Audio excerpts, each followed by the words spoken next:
உலக அரசியலில் இந்தியா மற்றும் அமெரிக்கா இடையிலான உறவு தற்போது ஒரு புதிய பொற்காலத்தை தொட்டுள்ளது. சமீபத்தில் நடைபெற்ற G7 மற்றும் G20 உச்சி மாநாடுகளில் பிரதமர் நரேந்திர மோடியும் அமெரிக்க அதிபர் டொனால்ட் ட்ரம்பும் சந்தித்து பேசியது சர்வதேச அரங்கில் மிகப்பெரிய அதிர்வலைகளை ஏற்படுத்தியுள்ளது. இரு தலைவர்களுக்கும் இடையிலான தனிப்பட்ட நட்பு வெறும் பேச்சோடு நிற்காமல் ஆக்கப்பூர்வமான வர்த்தகம் மற்றும் முதலீடுகளுக்காக தற்போது மாறி வருகிறது. குறிப்பாக அமெரிக்கா தொழிற்சாலைகளில் இந்தியா அதிக அளவில் முதலீடு செய்து அங்கு ஆயிரக்கணக்கான வேலை வாய்ப்புகளை உருவாக்கி வருவதை அதிபர் ட்ரம்ப் மனமுந்து பாராட்டியுள்ளார். வர்த்தக ஒப்பந்தங்களை பொறுத்தவரை பிரதமர் மோடியை ஒரு கடினமான பேச்சாளர் என்று ட்ரம்ப் வர்ணித்தாலும் இரு நாடுகளுக்கும் இடையிலான வர்த்தக பேச்சுவார்த்தைகள் இறுதி கட்டத்தை எட்டியுள்ளன.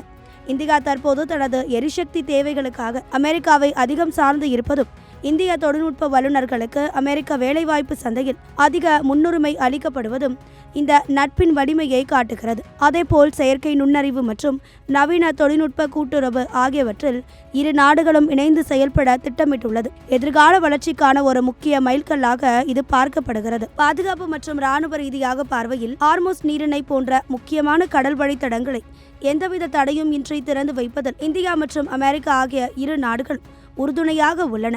குறிப்பாக சர்வதேச கடல் வழித்தடங்களில் பணிபுரியும் இந்திய மாலுமிகளின் பாதுகாப்பை உறுதி செய்வதில் அமெரிக்கா தனது முழு ஒத்துழைப்பை வழங்கியுள்ளது. முறையான இராணுவ ஒப்பந்தங்கள் ஏதும் இல்லை என்றாலும் ஒருவேளை இந்தியா மீது தாக்குதல் நடத்தப்பட்டால் அமெரிக்கா நிச்சயம் துணை நிற்கும் என்ற உறுதிமொழியை ட்ரம்ப் தற்போது வழங்கியிருப்பது சீனா மற்றும் பாகிஸ்தான் போன்ற அண்டை நாடுகளுக்கு விடுக்கப்பட்ட எச்சரிக்கையாகவே கருதப்படுகிறது. இறுதியாக மேற்கு ஆசியாவில் அமைதியை நிலைநாட்ட அமெரிக்கா மேற்கொண்டு வரும் ஈரானுடனான அமைதி ஒப்பந்தம் மற்றும் அணுசக்தி பேச்சுவார்த்தைகளுக்கு இந்தியா தனது முழு ஆதரவை தெரிவித்துள்ளது. உக்ரைன் மற்றும் ரஷ்யா இடையிலான போரை முடிவுக்கு கொண்டு வரும் ராஜதந்திர நகர்வுகளிலும் இந்தியாவிற்கு ஒரு முக்கிய பங்கு இருப்பதாக உலக தலைவர்கள் கருதுகின்றனர். மொத்தத்தில் அமெரிக்காவின் மேலாதிக்கமும் இந்தியாவின் வளர்ந்து வரும் சர்வதேச செல்வாக்கும் இணைந்து உலக பொருளாதார மற்றும் அரசியல் ஸ்திரத்தன்மை ஒரு மிகப்பெரிய பாதுகாப்பாக உருவெடுத்துள்ளது.